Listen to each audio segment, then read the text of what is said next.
ചെമ്പലമറ്റം പള്ളിയിൽ 12 ശ്ലീഹന്മാരുടെ തിരുനാളിന് കൊടിയേറി. തിരുനാൾ കുർബാനയ്ക്ക് 12 വൈദികർ കാർമ്മികത്വം വഹിക്കും.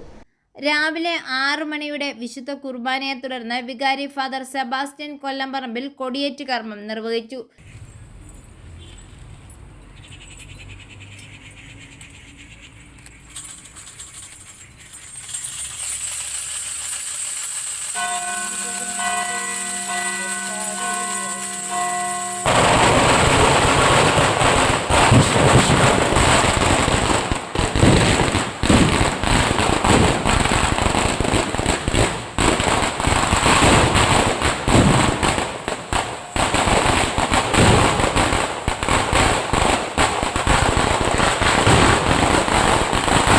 ശനിയാഴ്ച രാവിലെ 6-ന് വിശുദ്ധ കുർബാനയും നൊവേനയും നടക്കും. വൈകിട്ട് 5-ന് നടക്കുന്ന തിരുനാൾ റാസയ്ക്ക് ഫാദർ ബിജു കുന്നക്കാട്ട് കാർമ്മികത്വം വഹിക്കും. തുടർന്ന് ജപമാല പ്രദക്ഷിണവും നെയ്യപ്പ നേർച്ചയും. പ്രധാന തിരുനാൾ ദിവസമായ ഞായറാഴ്ച രാവിലെ 6:30-ന് വിശുദ്ധ കുർബാന ലതീഞ്ഞ് 8 മണിക്ക് സ്ലേഹന്മാരുടെ സന്നിധിയിൽ ആദ്യാക്ഷരം കുറിക്കൽ ചടങ്ങും നടക്കും. 10 മണിക്ക് തിരുനാൾ കുർബാനയ്ക്ക് 12 വൈദികർ കാർമ്മികത്വം വഹിക്കും. തുടർന്ന് ആഘോഷമായ തിരുനാൾ പ്രദക്ഷിണം. 1 മണിക്ക് ചരിത്ര അപ്പവും മീനും, നേർച്ച സദ്യ എന്നിവയാണ് ചടങ്ങുകൾ.